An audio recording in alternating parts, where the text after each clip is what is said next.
ونستعينه ونستغفره ونعوذ بالله من شرور أنفسنا ومن سيئات أعمالنا من يهده الله فلا مضل له ومن يضلل فلا هادي له وأشهد أن لا إله إلا الله وحده لا شريك له وأشهد أن محمدا عبده ورسوله اللهم صل وسلم وبارك على نبينا محمد وعلى آله وأصحابه ومن تبعهم بإحسان إلى يوم الدين أما بعد Ma'asyar muslimin rahimani wa rahimakumullah. Alhamdulillah, segala puji bagi Allah tabaraka wa taala. Pada kesempatan di malam hari ini kita bisa bertemu kembali untuk melanjutkan kajian rutin kita membahas kitab Al-Qawaid Al-Fiqhiyah, kaidah-kaidah praktis memahami fikih Islami yang disusun oleh Ustadzuna Al-Fadhil Ahmad Sabiq bin Abdul Latif Abu Yusuf hafizahullahu ta'ala. Meskipun sebenarnya Kamis kedua ini jadwalnya Al-Ustadz Hermawan hafizahullah, namun karena beliau berhalangan hadir, kita diamanahi untuk menggantikan. Taib. Ma'asyar muslimin rahimani wa rahimakumullah. Pembahasan kita yang terakhir yaitu pada kaidah yang ke-17 dari kaidah-kaidah selain kaidah kubra dan juga selain kaidah yang teksnya diambil dari nas dalil. Kaidah ini berbunyi, idza ta'adzara ma'rifatu man lahul haqqu ju'ila kal ma'dumi. Apabila terdapat uzur mengetahui siapa yang memiliki hak terhadap sesuatu, ju'ila maka ia dijadikan kal ma'dumi, seperti tidak ada, seperti sesuatu yang tidak ada pemiliknya. Nah, kita sudah masuk pada pembahasan penerapan kaidah, yaitu di halaman 307. Silakan bagi yang memiliki kitabnya untuk melihat halaman 307. Jadi penerapan kaidah ke-17 ini, idza ta'adzara ma'rifatu man lahul haq ju'ila kal ma'dum. Yang pertama, al-muallif hafizahullah ta'ala mengatakan, orang yang mengambil barang orang lain secara zalim, misalnya mencuri, merampok, menipu atau lainnya, lalu dia ingin bertaubat, maka wajib mengembalikan barang tersebut pada yang punya. Namun jika tidak ditemukan orang yang memilikinya, orang yang berhak atasnya, barang yang dicuri, yang dirampok, yang ditipu, maka jika dia mau, boleh diserahkan kepada yang mengurusi urusan kaum muslimin untuk digunakan demi kepentingan umum kaum muslimin. Jadi barang curian tersebut diserahkan kepada seseorang, diamanahi, tolong ini gunakan untuk kepentingan kaum muslimin, meskipun tanpa memberitahukan ini hasil curian saya, ini hasil rampokan saya, ini hasil menipu saya, ini hasil korupsi saya. Ya, tidak perlu, cukup tolong serahkan ini kepada kepentingan kaum muslimin. Dan jika dia berkehendak, boleh disedekahkan dengan niat pahalanya untuk pemiliknya. Jadi kalau dia nggak mau yang pertama tadi, diserahkan ke seseorang untuk dimanfaatkan bagi kepentingan kaum muslimin, yang kedua dia langsung yang menyerahkan, ya, entah dimasukkan ke infak masjid, entah diberikan langsung kepada fakir miskin, tapi diniatkan ini sedekah bagi pemiliknya, ini sedekah bagi orang yang dahulu dia tipu, yang dia ambil hartanya. Nah, dan jika suatu ketika pemiliknya datang, maka pemiliknya tersebut diberi pilihan. Jika dia rela, maka pahala sedekah itu milik dia. Namun jika tidak, maka yang mensedekahkan itu wajib mengganti dan pahala sedekah menjadi miliknya. Milik siapa? Milik orang yang melakukan kezaliman tadi. Taib. Ma'asyiral muslimin rahimani wa rahimakumullah, penerapan kaidah yang pertama ini sebenarnya ada beberapa permasalahan. Namun yang kita bahas terlebih dahulu adalah yang sesuai dengan kaidah kita, yang sesuai dengan pembahasan kaidah kita. Idza ta'adzara man lahul haqqu ju'ila kal ma'dhum. Apabila terdapat uzur tidak mengetahui pemilik aslinya, maka ia dianggap tidak ada. Mencuri, merampok, korupsi dan lain sebagainya, mengambil harta orang lain dengan cara yang zalim. Ingat ya, dengan cara yang zalim. Tapi kalau mengambil barang yang ada pada orang lain dengan cara yang hak, tentu tidak masuk kaidah kita. Ya, kita tahu misalnya ada barang kita dicuri, jelas-jelas barang kita, dan itu kita yakini dengan ciri tertentu, dengan tanda tertentu, ternyata kita temukan di jalan, langsung kita ambil, nggak apa-apa karena itu memang milik kita. Ya, tapi kalau itu barang milik orang lain, kita ambil secara zalim, seperti tadi mencuri, merampok, menipu atau yang lain. Lalu tatkala bertaubat,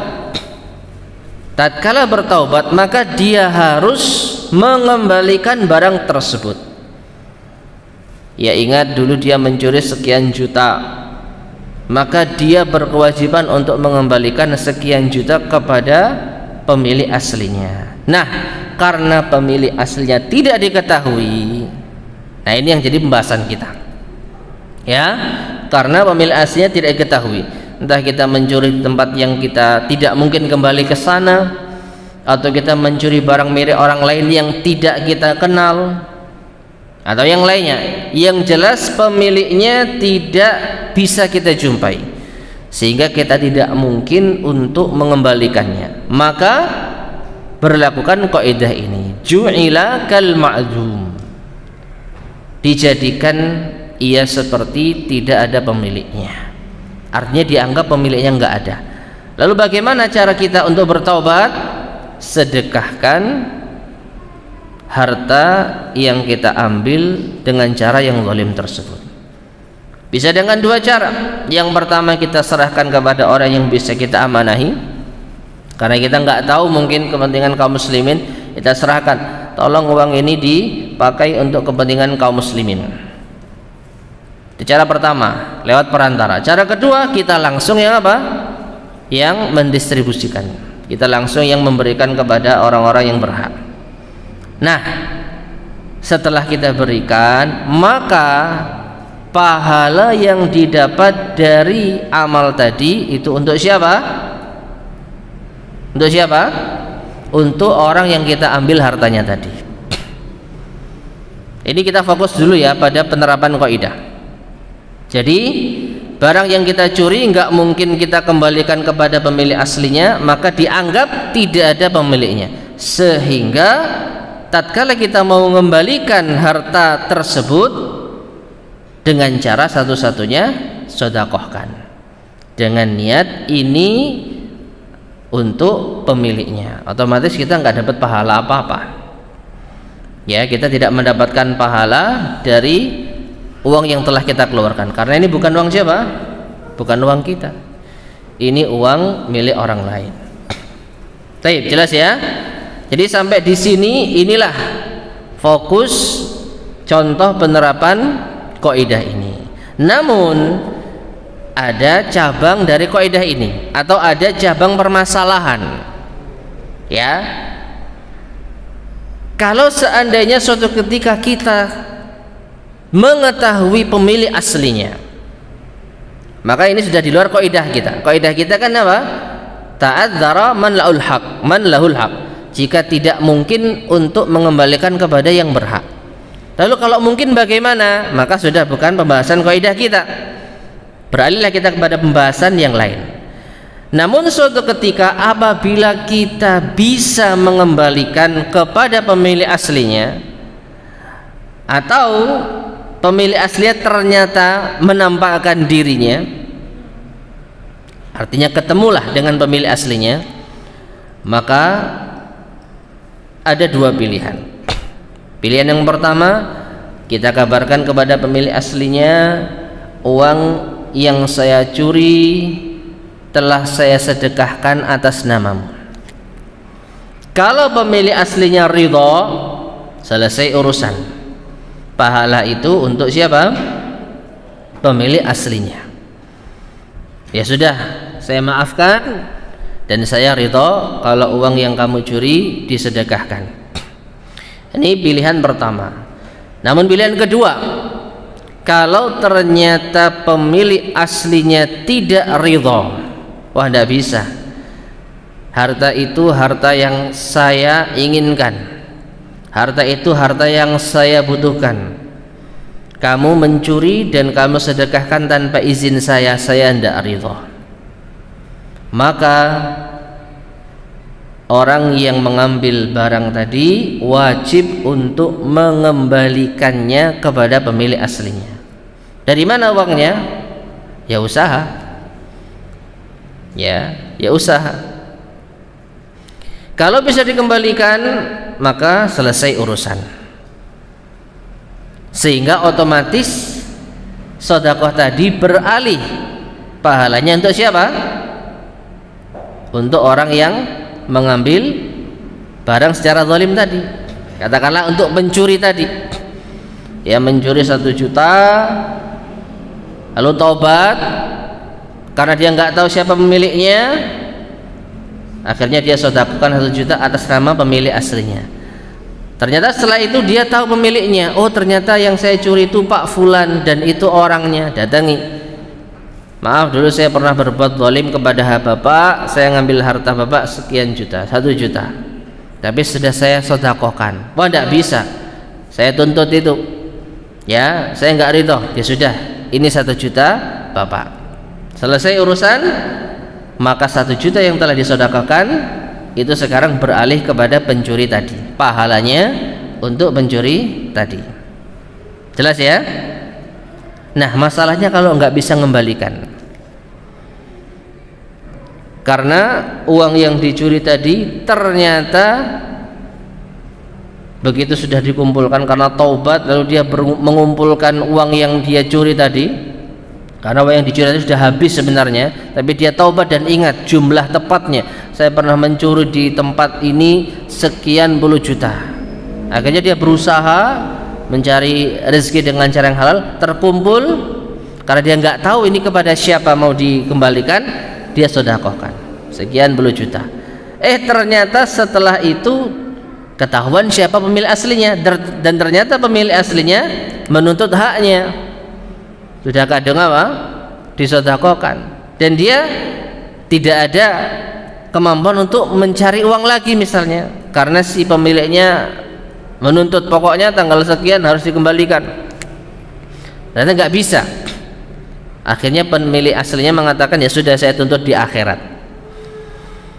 Nah gimana ini?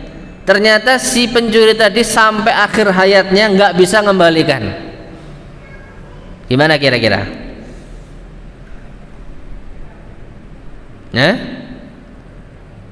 Tetap dituntut enggak? Di akhirat tetap dituntut, tetap dituntut. Namun ingat, Allah maha menghisab.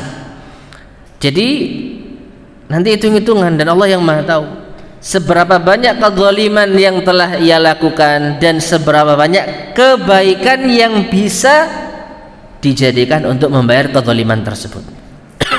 Maka semoga saja kita berharap keikhlasan dia dan upaya dia untuk mencari uang yang halal demi mengganti kezaliman yang ia lakukan, yang setelah itu ia sedekahkan atas nama pemilik aslinya, meskipun pemilik aslinya nggak ridho, semoga itu cukup untuk mengganti kezaliman yang lakukan.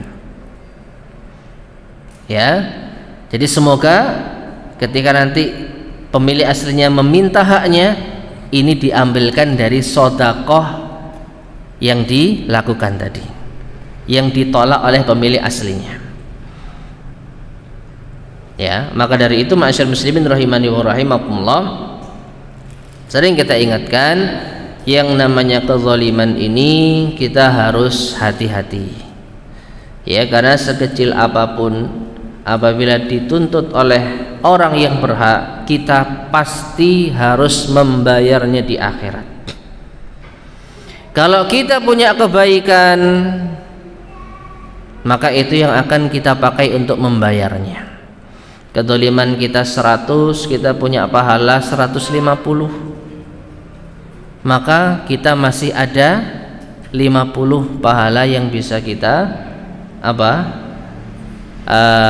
persiapkan. Jadi 100-nya sudah pasti hilang. Ini kalau kita hitung-hitungan real gitu ya, kita punya kezaliman 100 sedangkan pahala kita 150, maka yang 100 dibayar untuk membayar kezaliman kita. Jadi kita cuma punya berapa? 50. Nah, tapi kalau kita nggak punya kebaikan, kezaliman kita 100, pahala kita cuma 50, maka kita minus 50. Kita punya utang bayar kezaliman kepada orang lain 50. Gimana cara bayarnya? Harus dibayar itu. Gimana cara bayarnya? Dosa orang lain ditimpakan kepada kita. Ya, jadi orang yang kita zalimi tadi punya dosa, dosanya itu dialihkan ke kita. Itulah cara kita membayar kezaliman yang tidak bisa kita lakukan di akhirat. Nah, maka kita nggak bisa bayangkan bagaimana kalau sekiranya ada orang hidup di dunia kerjaannya zalim terus, nggak punya amal kebaikan, nggak sholat, nggak puasa, ya, nggak punya kebaikan sedikit pun, sedangkan kezalimannya bertumpuk-tumpuk, waliyadzubillah. Maka inilah yang dikatakan bangkrut oleh Rasulullah Sallallahu Alaihi Wasallam. Kebangkrutan yang sesungguhnya itu ketika seseorang di akhirat tidak bisa membayar kezaliman yang telah ia lakukan, sehingga dosa-dosa orang lain ditimpakan kepadanya. Ya, jadi sekali lagi hati-hati terhadap kezaliman. Mending kita dizalimi. Kalau kita dizalimi, bersabar, insya Allah kita dapat pahala. Tapi kalau kita masih ingin menuntut hak kita, ya paling tidak nanti kita punya tabungan di akhirat. Kita siap menerima pahala-pahala orang yang kita terzalimi, yang menzalimi kita. Kalau ternyata mereka nggak punya pahala, dosa kita akan dikurangi, dialihkan kepadanya. Baik, ya. Jadi sampai seperti itu Allah Subhanahu wa taala memperhitungkan kezaliman terhadap hamba-hambanya. Nah, jelas ya. Itu penerapan kaidah yang pertama beserta penjelasan tambahan tentangnya. Kemudian yang kedua,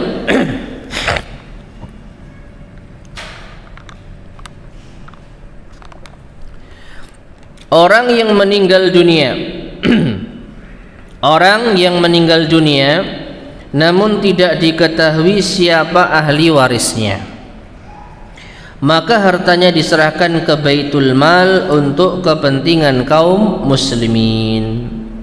Idza ta'adzara man lahul haqqu, apabila terdapat uzur tidak bisa mengetahui siapa pemiliknya. Dalam hal ini ahli warisnya.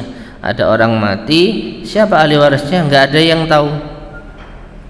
Maka ju'ila kal ma'dum, dijadikan seakan-akan dia tidak punya ahli waris. Ya, maka hartanya diserahkan ke Baitul Mal untuk kepentingan kaum muslimin. Baik. Nah, itu ma'asyar muslimin rahimani wa rahimakumullah, dua contoh penerapan kaidah dari kaidah ke-17 ini. Selanjutnya, Berkata al-muallif hafizahullahu taala, faidah. Kaidah ini bisa diluaskan pada beberapa contoh masalah berikut dan yang semisalnya. Jadi bisa kita katakan ini perluasan penerapan kaidah gitu ya. Yang pertama, A, jika ada seorang wanita yang tidak memiliki wali atau memiliki namun tidak diketahui di mana tempatnya, maka yang menikahkan adalah wali hakim, karena hakim adalah yang paling berhak di antara seluruh kaum muslimin setelah keluarganya. Ya, karena wali merupakan salah satu syarat sahnya pernikahan. La nikaha illa biwaliyin. Kama qala an-nabiy sallallahu alaihi wasallam, tidak ada pernikahan, tidak sah pernikahan kecuali dengan seorang wali. Wali siapa?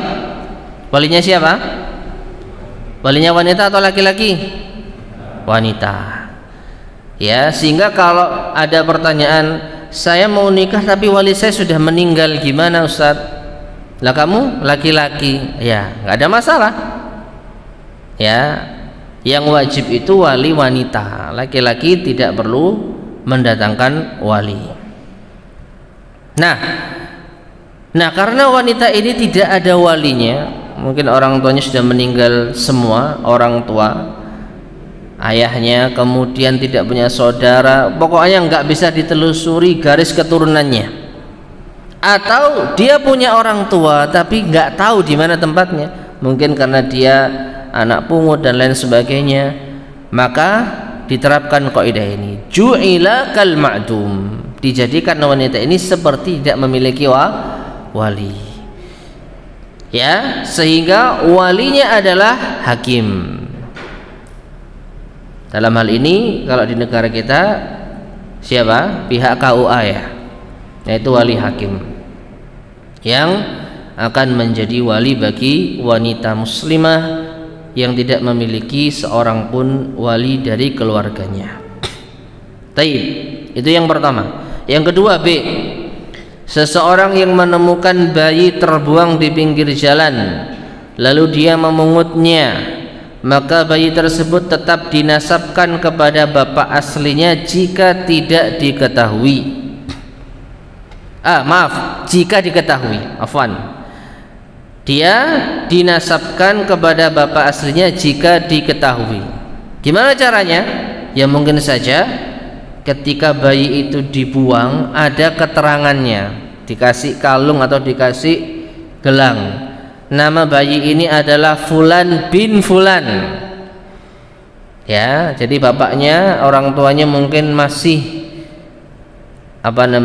kasihan sama anaknya, jadi supaya anaknya nanti tetap dinasabkan kepada dirinya, maka ditulislah bayi ini adalah Fulan bin Fulan, meskipun setelah itu ditinggal, dibuang. Nah, maka harus dinasabkan kepada bapak aslinya. Namun jika tidak, maka dia disebut maula dari orang yang menemukan dan merawatnya tersebut. Ya, Fulan maula Fulan, bayi yang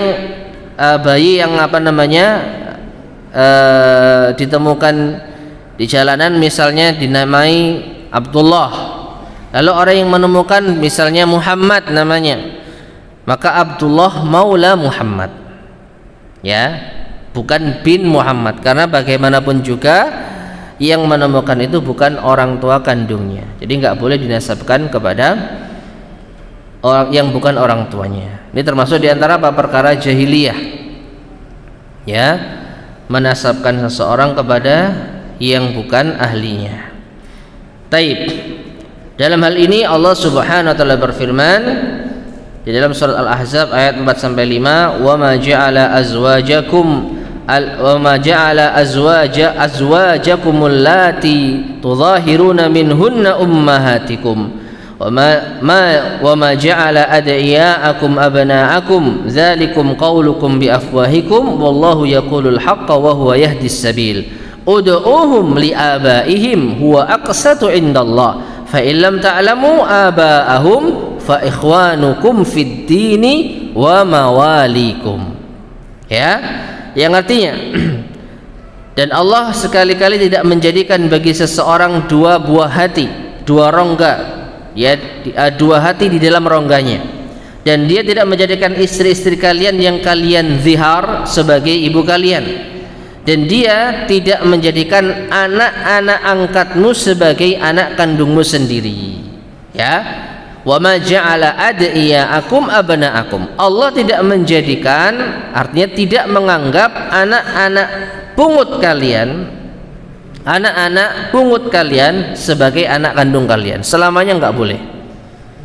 Anak yang kita temukan, anak yang kita asuh tidak boleh dinasabkan kepada kita meskipun kita yang merawatnya. Nah, yang demikian itu hanyalah perkataan kalian di mulut kalian saja, dan Allah mengatakan yang sebenarnya dan Dia menunjukkan jalan yang benar. Panggillah mereka, yaitu anak-anak angkat tersebut, dengan memakai nama bapak-bapak mereka. Itu kalau kita tahu, wahai fulan bin fulan, ya, anak angkat kita Abdullah, bapaknya Ahmad, ya kita panggil wahai Abdullah bin Ahmad. Nah ini. Dan jika kamu tidak mengetahui bapak-bapak mereka, maka panggillah mereka sebagai saudara kalian seagama dan maula kalian, ya, yang wala terhadap kalian. Jadi bagaimanapun juga binnya dengan kita, ya, kita misalnya menemukan anak namanya Abdullah dan kita namanya Muhammad, maka kita nggak boleh menamai anak tersebut dengan Abdullah bin Muhammad. Abdullah maula Muhammad boleh, Abdullah aku Muhammad boleh, tapi kalau bin Muhammad tidak diperbolehkan. Taib. Nah ini ma'asyiral muslimin rahimani wa rahimakumullah, akhir dari pembahasan kita pada kaidah yang ke-17, ya, idza ta'adzara man lahul haqqu ju'ila kal ma'dum. Apabila tidak bisa diketahui pemilik sebenarnya, maka dia dianggap tidak ada. Taib. Sebelum kita lanjutkan kaidah ke-18, barangkali ada yang tanyakan tentang masalah ini. Silakan.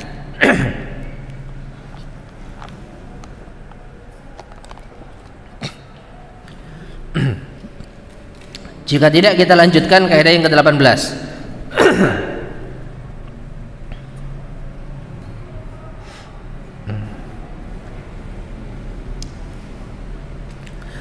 Baik, kita lanjutkan.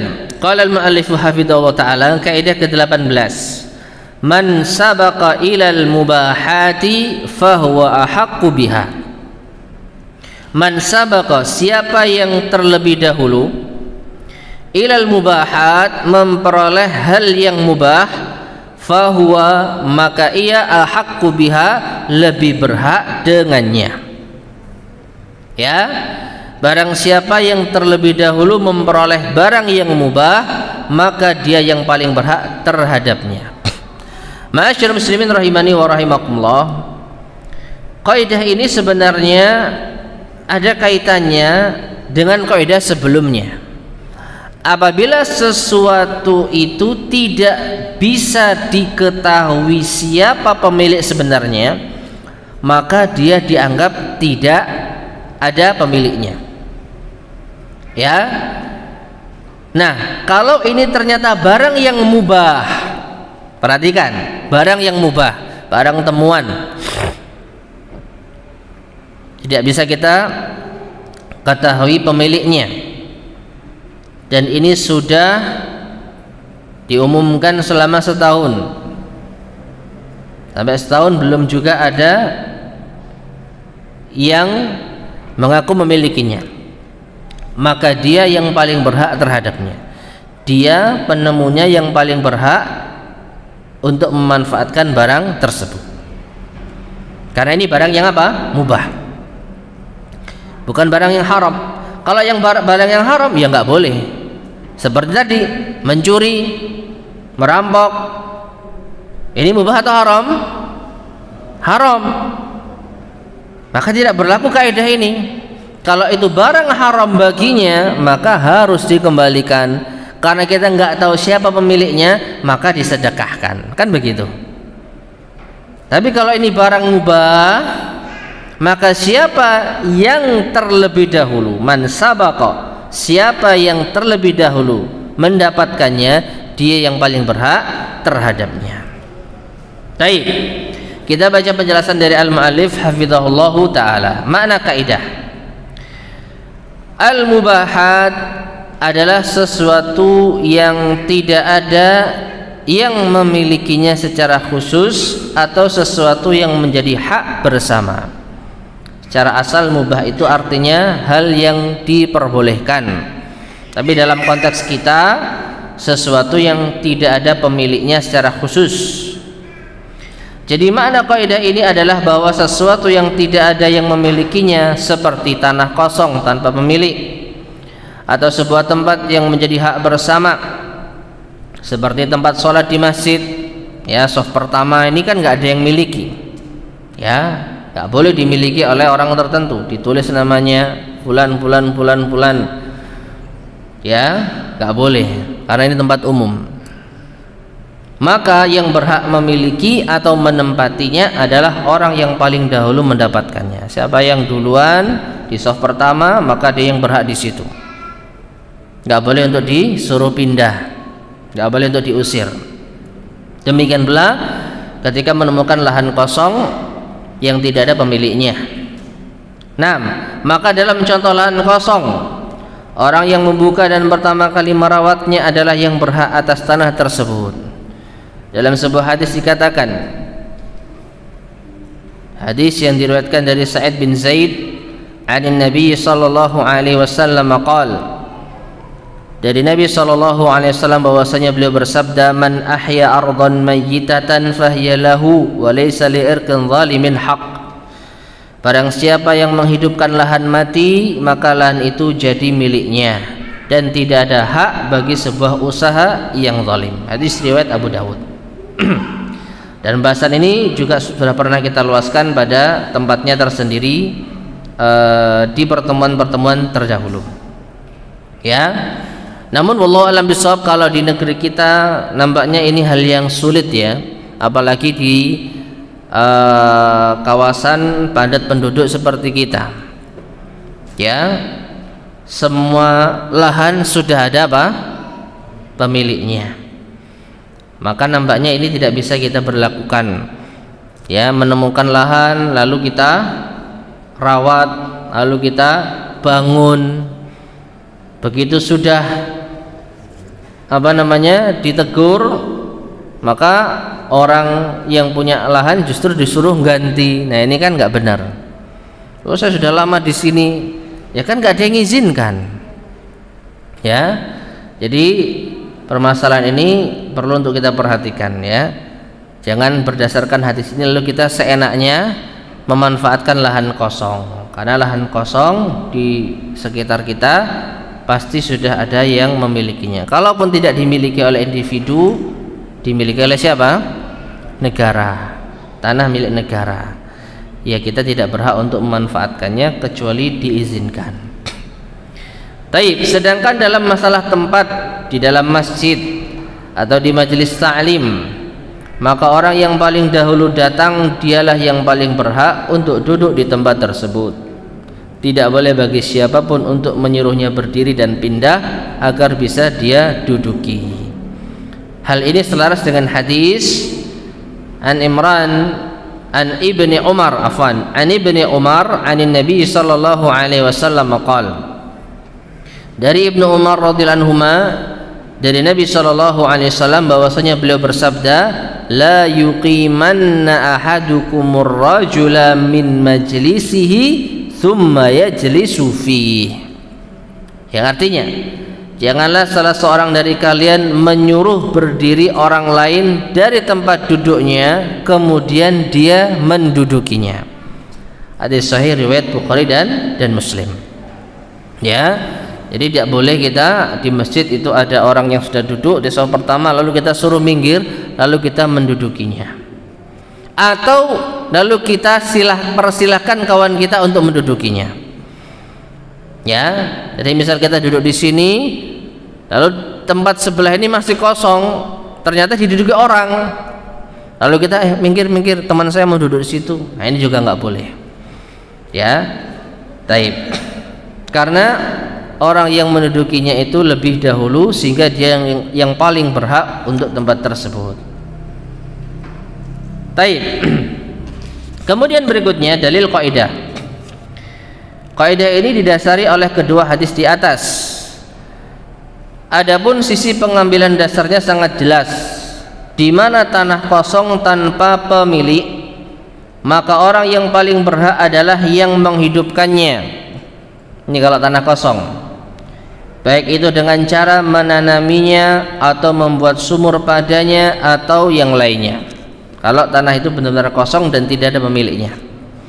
Sedangkan tempat umum, maka orang yang paling berhak untuk memanfaatkannya untuk duduk dan lainnya adalah yang pertama kali menempatinya. Maka tidak boleh bagi orang lain untuk mengusirnya dari situ. Jadi dua hadis di atas jelas, baik itu tanah yang tidak ada pemiliknya maupun tempat umum yang bisa dimanfaatkan bersama. Yang paling berhak untuk menempatinya dan memanfaatkannya adalah yang pertama kali. Kemudian di sini al-mu'allif mengatakan sebenarnya ada sebuah hadis yang sangat tegas menunjukkan pada kaidah ini, akan tetapi sanadnya lemah. Hadisnya dhaif. Sanadnya lemah. Yaitu dikatakan bahwa Rasulullah sallallahu alaihi wasallam bersabda, An Asmar ibni Mudarris,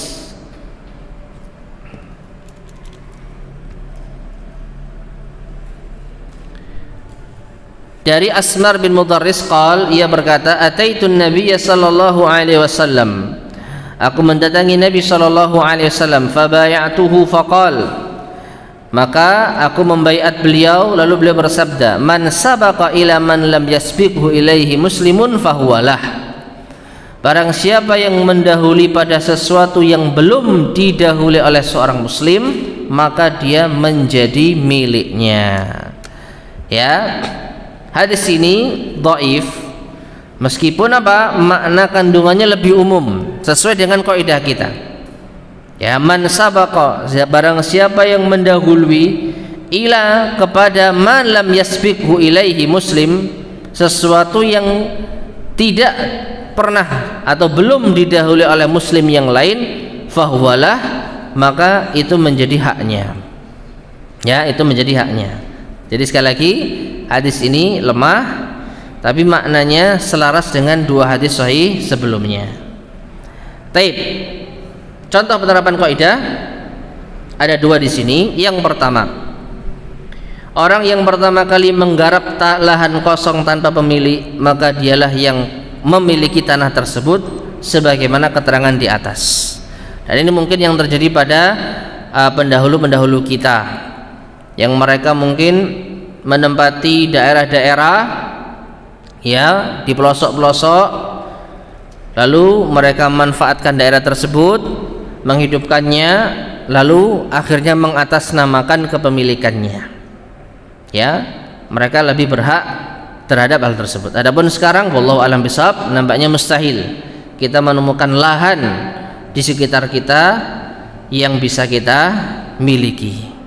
Taib.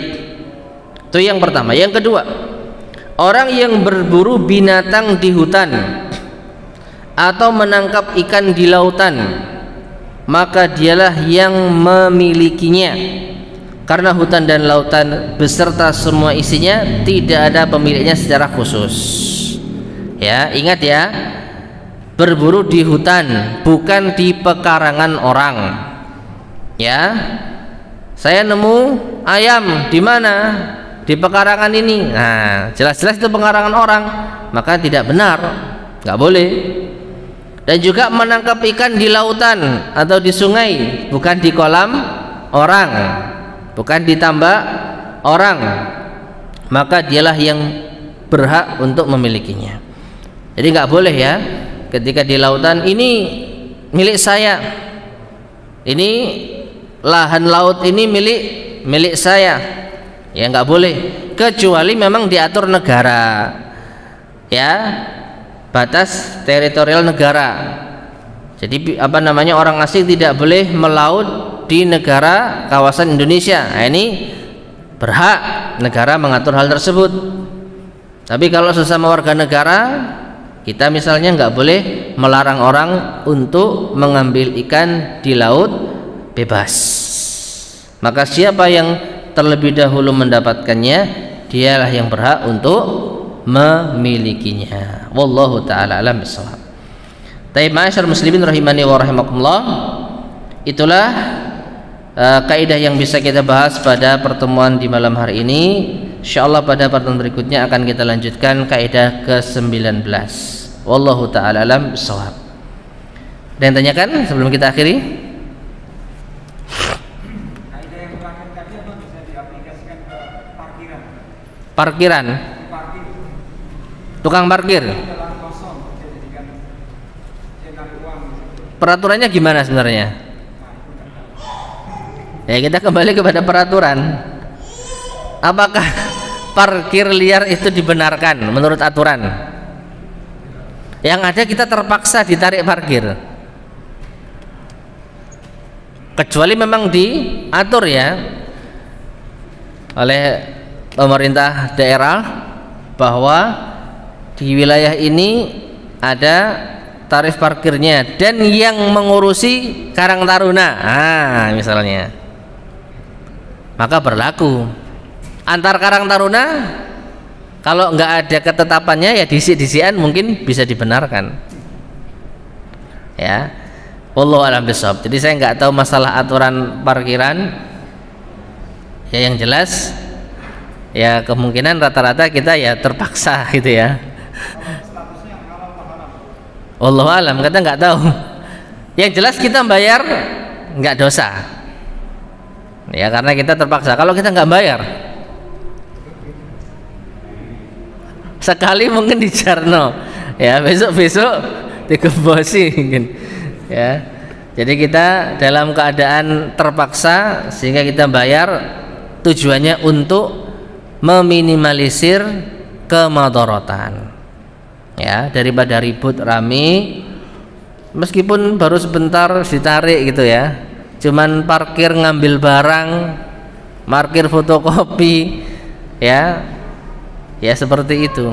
Bagaimana hukumnya? Wallahu alam bishawab. Bagi yang mengambil, wallahu alam, kayaknya nggak halal ya, kayaknya ya, karena kita hanya sebentar dan tidak ada sesuatu yang perlu untuk dijaga, apalagi barang motor kita bisa kita lihat. Tapi ya karena untuk menghindari kezaliman yang lebih besar, ya kita bayar. Wallahu a'lam bishawab. Mungkin seperti itu. Baik. Cukup ya. Kita akhiri. Subhanakallahumma wabihamdika asyhadu an la ilaha illa anta astaghfiruka wa atubu ilaik. Alhamdulillahirabbil alamin. Assalamualaikum warahmatullahi wabarakatuh.